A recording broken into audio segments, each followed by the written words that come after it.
Picture चालू करो बे। उनको आपको याद होगा कि 97-98 में अचानक गणेश जी को दूध पिलाया जाने लगा। कौन लोग पिलाने वाले थे आज तक उतना अच्छे से स्पष्ट नहीं हो पाया, हालांकि सबको मालूम है। तो ये झूठी चीजें करने से कोई फायदा नहीं है। और हाँ, ये झूठी चीजें करने से कोई फायदा नहीं है। अब भाई देखिए, अगर आज को मेरी बात सुन लीजिए। अब मेरी बात पूरी हो जाने दीजिए, इसके आपकी जो बात। सॉरी, मैं बीच में आ रहा हूँ। नहीं, ये तरीका सही नहीं है। सतीश जी, आप मुद्दे पे रहिए। गणेश चतुर्थी के समय में आप लाखों करोड़ों गणेश भक्त जो हैं, हिंदू जो हैं, गणेश जी की पूजा करते हैं। अरे भाई, तो झूठा दूध क्यों पिलाया जाता है? करने वाले ना अरे क्या झूठे दूध की बात है? ऐसे किसी दूसरे धर्म के बारे में बात करके बताओ। चलो यही से करो। आप हिंदू धर्म के ऊपर व्याख्या कर रहे हो, जरा मुझे बताओ दूसरे धर्म में क्या पाखंड होता है? बोल के बताओ, चैलेंज करना चाहता हूँ। बोल के बताओ। रुक, तेरे को बताते तेरी माँ की। सबके ऊपर बौछार तो कर दिया, लेकिन आज तक आपने माफी नहीं मांगी कि आपके मंत्री ने सोफिया कुरैशी को आतंकवादी की बेटी बोला। सबको माफी मांगना चाहिए भाजपा में। और अगर भाजपा में सब कुछ बढ़िया रहता आरएसएस में, तो अध्यक्ष इनको अब तक मिल गया होता। तो ऐसा नहीं होता है कि अनबन अंदर नहीं होती। मैं तो शिव कुमार का ही आप जिक्र कर रहे हैं। हाँ। शिव कुमार जी ने तो मुझे लगता है कि वो जो अब वो क्या है, वंदना है, वो पढ़ लिया होगा। ऐसे वो कर जैसे भी है, मुझे मालूम नहीं है। वो हमको लगता है वैसे करके वो कह रहे हैं कि मुझे मुख्यमंत्री बना दो। अरे भाई, हम ये बोल रहे हैं, आप लोग इतना हल्ला कर रहे हैं। ये सच्चाई नहीं है क्या कि हिंदू राष्ट्र बनाने के लिए अंग्रेजों के साथ, अंग्रेजों के खिलाफ जो आंदोलन में जो होना चाहिए था आरएसएस का, वो 30 से 47 तक नहीं था। पहले आपने कहा कि संघ ने अपना योगदान नहीं दिया, फिर जब बता दिया नहीं, फिर जब बता दिया गया आंदोलन नहीं दिया। अरे आप थोड़ी डिसाइड करेंगे जिस तरह से, आप थोड़ी डिसाइड करेंगे जिस तरह से। नहीं दिया, सच्चाई है ये। अवज्ञा आंदोलन में जेल में कौन रहा 9 महीने? अरे भाई, तो एक आध को जुड़ा दीजिए ना। एक आध क्या होता है सर? एक आदि महात्मा गांधी हुआ था ना, एक आदि महात्मा गांधी हुआ था ना।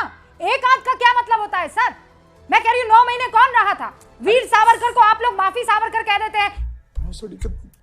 1 घंटा नहीं बिता सकता। देखिए, मैं पुराने कितने भी लोग हैं उनके खिलाफ मैं जल्दी नहीं बोलता भाई।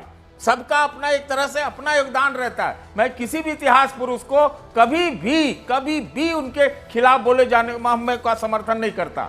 कल को अगर कांग्रेसी कहने लगे कि तुम ही हो माता पिता, तुम ही हो बंधु सखा, तुम ही हो, तो क्या ये भाजपा ही कहना बंद कर देंगे या ये आरजेडी वाले कहना बंद कर देंगे? ऐसा नहीं होना चाहिए। जिस प्रकार डीके शिव कुमार जी ने ये गीत गाया विधान भवन में, उन्होंने कहा भाजपाइयों को कि मैं तुम पर कटाक्ष कर रहा हूं कि तुम अकेले देशभक्त नहीं हो, तुम जितने बड़े देशभक्त हो उतना ही बड़ा मैं भी हूं। तुम जो गा सकते हो मैं भी वही गा सकता हूं। ये लोकतंत्र की खूबसूरती है। यही तो संविधान ने हमें अधिकार दिया है।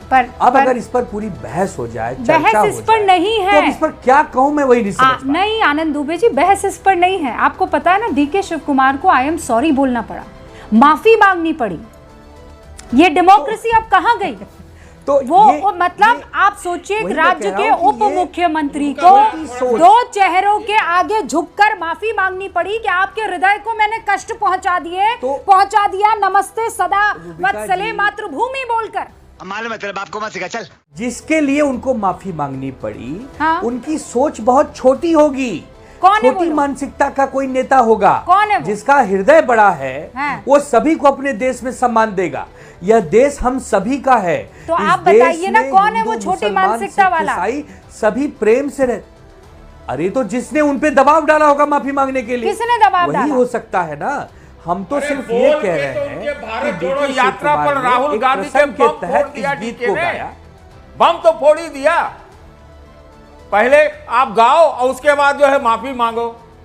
कह रहे हैं मुख्यमंत्री बना दो, या कर्नाटक उनको, ये सबका लक्षण नहीं है। अरे कमाल है, उनके सामने ऐसे हालात बना दोगे, एक संवैधानिक पद पे बैठे व्यक्ति को तकलीफ दोगे, तो बेचारा माफी नहीं मांगेगा तो क्या करेगा? मैं प्रणब मुखर्जी को कोट करना चाहता हूं। 18 दिसंबर 1998 एआईसीसी का सेशन था दिल्ली के अंदर। प्रणब मुखर्जी क्या कहते हैं? पूरी की पूरी कांग्रेस पार्टी सोनिया वंदना में लग गई थी। हर कांग्रेस का व्यक्ति जो है चाटुकारिता की नई सीमा तक पहुंच रहा था। यह है कांग्रेस पार्टी की सच्चाई। कांग्रेसमैन पूर्व जो अभी हमारे बीच में नहीं रहे, प्रणब मुखर्जी द्वारा कहा गया उनकी किताब में तो अब कांग्रेस में सिर्फ सोनिया गांधी और पाकिस्तान की जय है। साले का खोपड़ी तोड़ साले का। आप मुझे बताइए, सोनिया गांधी का नाम ले रहे हैं बार बार, और ये मोदी जी की चाटुकारिता नहीं कर रहे क्या ये लोग? कितने नए नए नुस्खे लाए चाटुकारिता करने के लिए, नॉन बायोलॉजिकल लेके क्या क्या लिया है। और आप कह रहे हो बोलो मत, सोनिया गांधी की बात पे सुनते रहो। कैसे सुनेगा कोई आदमी? संघ की बात इन्होंने जो भी बात करी, कांग्रेसियों का उदाहरण दिया, और संघ की में कोई बात ही नहीं कर रहा है। आप संघों की छिछालेदारी कर रहे हो टीवी पे बैठ करके। आप मोदी काल की बात करो।